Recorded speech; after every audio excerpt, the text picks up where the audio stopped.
music wise, you know, you kind of write what you feel, right? I can't help. I can't help. Well, a lot of people do. What's that like transition like? Is it difficult to kind of, did you lose inspiration for a while moving over, or did you was just like the same and you just like your values kind of changed, and as you morphed as a person, what you wrote, what you're writing, what you're creating, you know? There was a transition. I remember a lot of the music that I made was some of it was incomprehensible.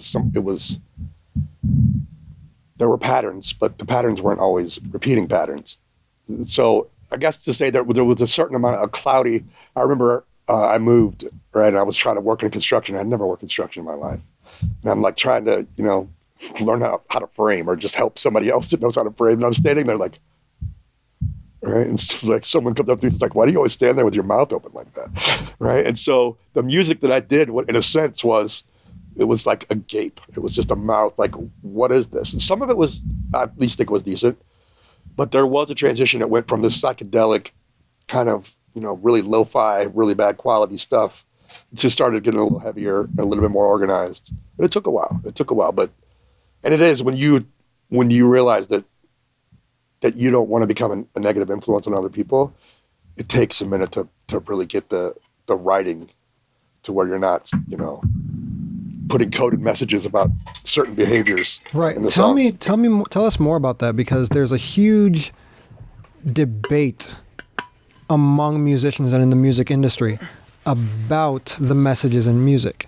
And for instance, I know we're not talking about like gangster rap and things like that, but in that community, for instance, a lot of the older rappers, the older musicians were, in this lifestyle that they were trying to get out of.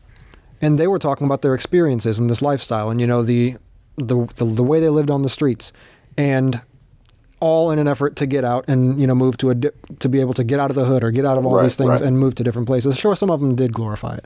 But regardless of all that, a younger generation that listened to that music took all that and said, to be a real gangster, you got to do what these guys did. Right.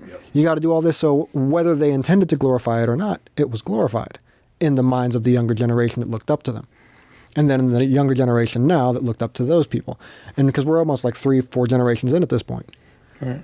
So what is that like? Because you specifically mentioned you didn't want to be influencing people negatively with your music. Right. How did you balance that? Did you balance that? Well, I did. I removed a lot of it's somewhat esoteric, but more cryptic. There was a certain cryptic style to, a lot of things are open for interpretation. So you could say, for example, Malted Milk. There was a blues artist in the 1930s who did a song called Malted Milk. And you read the song, you read the lyrics, and you think, oh, he's singing about, ice cream. No, it was about heroin. Mm-hmm. And so culturally, when you're in a certain culture, those messages. Right. And so I think, when you start to kind of reform the way you think, and so you just kind of stay away from those tropes and those things, and you offer a solution. Like maybe you're pointing out a particular thing in society that could be changed, like war, for example. Mm-hmm. So instead of writing about, whatever thing that probably shouldn't be written about, I mean, it's just as people say, oh, you're an artist, you can write whatever you want. Yeah, you can't. You can write whatever you want. But you're influencing people. But it's like, and nobody wants to take responsibility. It's like, if whatever comes out of my mouth is out, and it can never be taken back. And so I would rather influence someone to live their life than to take their life. Right. And that's powerful. That is very powerful. It's like, and I've heard a lot. I mean, I'm somewhat of a student of music, and maybe I'm not the person that understands everything and that could teach everything. But I have observed, and I've been a student of music, and I've watched a lot of artists say, oh, it's not my responsibility.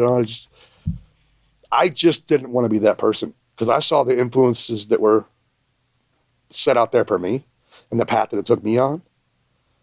And it didn't work for me, and I've never seen it work for anyone. There was a certain artist who, in the 90s, blew up, phenomenal artist, right? He'd had a child, he was sober, and then he went to go do an album, and then he wanted to celebrate because his album was done, and he did having these great shows, and he died. And it's like he's forever, you know what I mean? And so he had quoted other artists that used heroin, and the reason he was using it could help him write better songs.